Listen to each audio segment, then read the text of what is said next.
Hello everyone, welcome to our sports news channel. Sign up and leave your like. Thank you. This video is a continuation and there will be others. NFL Free Agency Grades 2023, Signings, Trades, Draft Insights. Saints sign RB Jamal Williams. The deal, 3 years, $12 million, $8 million guaranteed. Grade, C. Williams ran for 1,000 yards and scored 17 touchdowns for the Lions last season. And yet, he's the perfect indication of why running back volume statistics are not a good judge of the player's skill or value. Williams has averaged 4.0 yards per carry over his career, and 4.1 last year, when the average for running backs with at least 100 carries was 4.4 in 2022.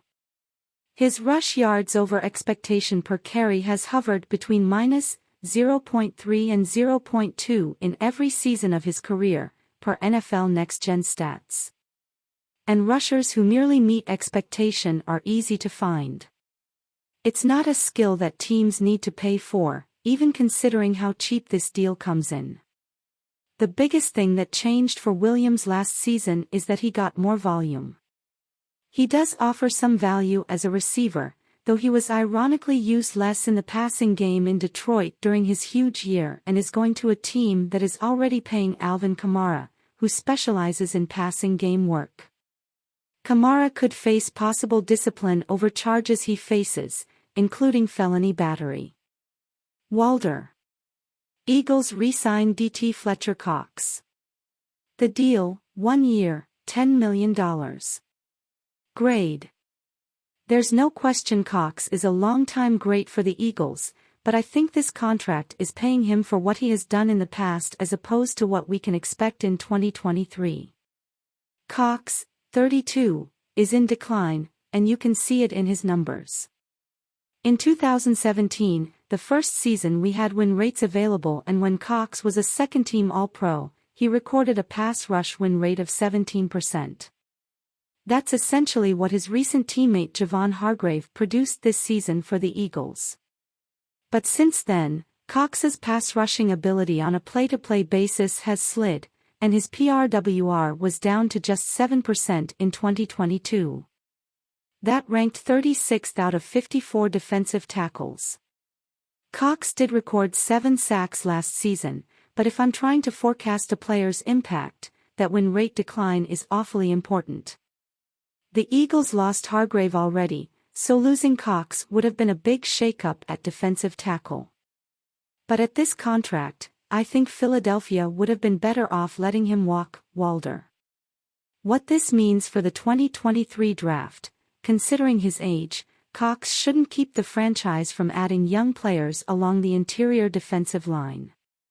The Eagles have the numbers 10 and 30 selections, and Kalijah Kancey, Pittsburgh, and Brian Bresee, Clemson, match their scheme. And Keanu Benton, Wisconsin, and Zach Pickens, South Carolina, are day 2 names to keep an eye on as the Eagles continue to replenish the interior's depth. Read. Commanders agree to sign QB Jacoby Brissett. The deal, 1 year, $10 million, $8 million guaranteed. Grade, A. Like the Commanders, I am somewhat intrigued by Sam Howell. But I'm also a realist. He's a 2022 fifth-round pick who played 1 game last season. The best thing the Commanders could do short of landing Lamar Jackson is get a veteran QB with upside. Brissett completely fits the bill. Brissett played very well in Cleveland last season, with a 60 QBR that ranked 8th among all quarterbacks. With the same team, Deshaun Watson's QBR was 38.3, which would have ranked 27th had he qualified. At worst, Brissett is a bridge quarterback to Howell or someone else, a role he filled admirably in Cleveland. At best, perhaps his play with the Browns is a sign of more to come and Washington will be the beneficiary. Either way, he's a great fit on a 1-year commitment for Washington. It also makes sense for Brissett. He's in a spot where he should be the Week 1 starter, and the Commanders have a good receiver in Terry McLaurin, a good defense and a new offensive coordinator in Eric Bieniemy. The only question I have is whether Washington should have instead gone for Jackson. I suppose it still could, as a one-year deal for Brissett is a pittance compared with what Jackson will cost. The Commanders wouldn't be surrendering an early first-rounder if they sign Jackson to an unmatched offer sheet. They pick in the middle of round 1 and would be an instant contender in the shallow NFC. It would be costly, but the Commanders have to at least consider it. Jackson aside, Brissett is a pretty ideal short-term move. Walder. What this means for the 2023 draft, with the draft's top 4 QB prospects looking like top 10 selections, the Commanders had to address the quarterback position outside of the first round. They are seemingly set at quarterback with a veteran and a young player in place, and they can now look toward addressing the secondary in round 1. Cornerback and safety are primary needs, and Alabama's Brian Branch would be a fantastic fit and value. Miller.